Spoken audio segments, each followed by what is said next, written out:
Le Fonds de recherche du Québec Nature et Technologie, soit le FRQNT, organise à chaque année une journée de la recherche. Le thème de l'édition 2015 était « La recherche nordique, un regard québécois, une portée internationale ».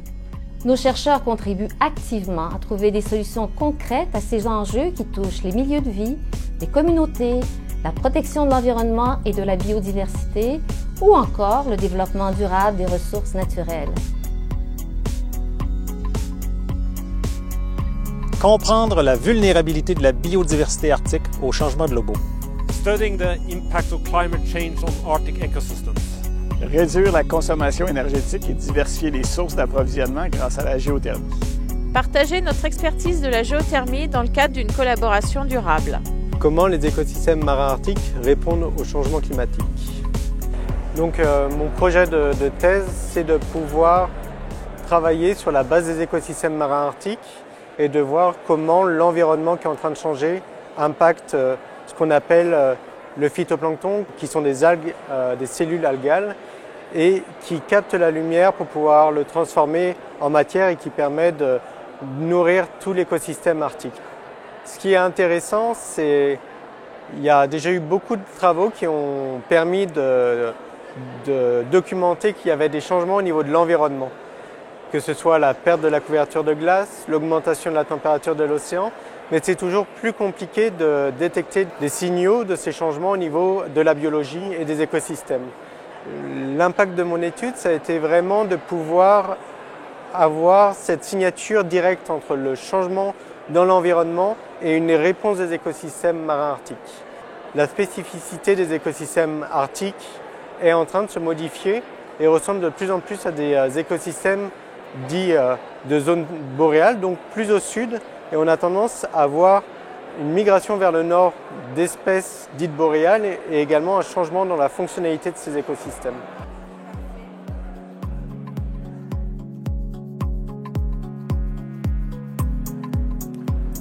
Nous, on fait des travaux sur l'énergie géothermique, que ce soit pour le chauffage des bâtiments ou la production d'électricité avec les sources profondes.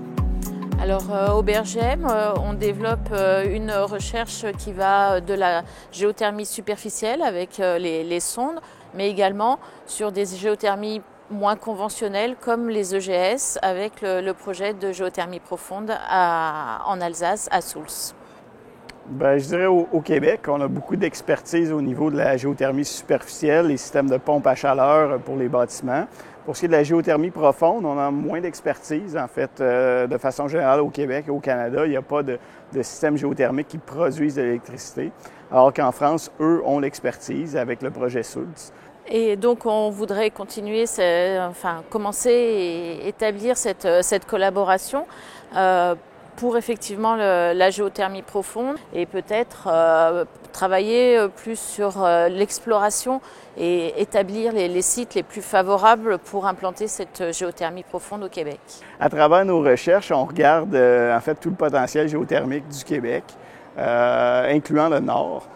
Donc, ce qu'on voit, c'est qu'il y aurait probablement un potentiel pour le chauffage des bâtiments avec les systèmes de pompe à chaleur dans le nord du Québec, où il y a des roches très conductrices, alors qu'au sud, on voit plus un potentiel pour la génération d'électricité avec les ressources profondes. Le grand défi du Nord est celui de réduire la consommation énergétique du Nord, puisque les coûts de production d'énergie sont très importants. My topic is how Arctic and subarctic ecosystems change under climate warming, and I try to study the whole ecosystem, all the components of this ecosystem, how it changes response to the warming which is going on now. Donc moi, je suis spécialiste en écologie animale et je m'intéresse, comme Rolf, à l'impact des changements environnementaux sur la faune sauvage avec des suivis écosystémiques, donc en essayant de suivre les différentes composantes des écosystèmes arctiques. Donc, la collaboration, c'est entre des chercheurs du Centre d'études nordiques et des chercheurs de Norvège qui travaillent dans l'Arctique, mais en Europe. Et on réussit comme ça à partager des données qui sont récoltées à plusieurs sites ailleurs dans l'Arctique. Donc, pas seulement au Québec ou au Canada, mais aussi ailleurs. Donc, cette collaboration avec l'équipe norvégienne permet d'avoir des bases de données beaucoup plus impressionnantes et partager nos expertises respectives. In the European Arctic, which is much warmer than your part of the Arctic, we see changes that you are going to see in a few decades So that is one important part of the collaboration, that we compare among regions that are subject to different speeds of the Arctic warming. La force de cette collaboration, c'est qu'on réussit à suivre des protocoles d'échantillonnage qui sont très semblables. Parce que souvent, le problème avec la recherche qui se fait à différents endroits dans le monde, c'est que les gens utilisent des approches un peu différentes, ce qui rend beaucoup difficile la comparaison des résultats. Et donc, difficile à interpréter les différences entre les endroits, puisque les gens n'ont pas utilisé les mêmes approches.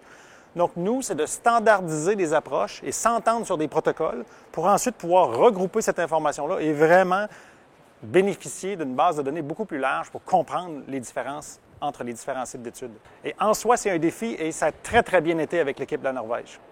Without these long-term changes or long-term series, we are not able to detect when the changes is occurring, and we are not even able to explain what is going on. Les installations du Centre d'études nordiques en milieu terrestre qui permettent de faire des suivis environnementaux écosystémiques. Et il y a un exemple exceptionnel qui est le suivi écosystémique de l'île Bylot, où on peut suivre différentes composantes de l'écosystème, et ça depuis plus de 25 ans. Donc vraiment, on peut distinguer les changements à court terme, des variations et des changements à long terme dans l'écosystème. Et ça, c'est vraiment une force exceptionnelle pour le Québec, et ça rayonne vraiment à l'échelle planétaire en termes de qualité de suivi écosystémique qui est vraiment unique. Au Québec, le développement nordique est lié au plan Nord, une des priorités du gouvernement. Pour développer durablement et en harmonie avec les communautés nordiques, il est impératif de conduire des études intersectorielles qui concernent les 3 grands secteurs de la recherche afin d'augmenter les connaissances sur les enjeux qui affectent ce territoire et les populations qui y habitent. L'éclairage de la recherche est essentiel et contribue positivement à la prise de décisions politiques. Au final, c'est toute la société québécoise qui en bénéficie.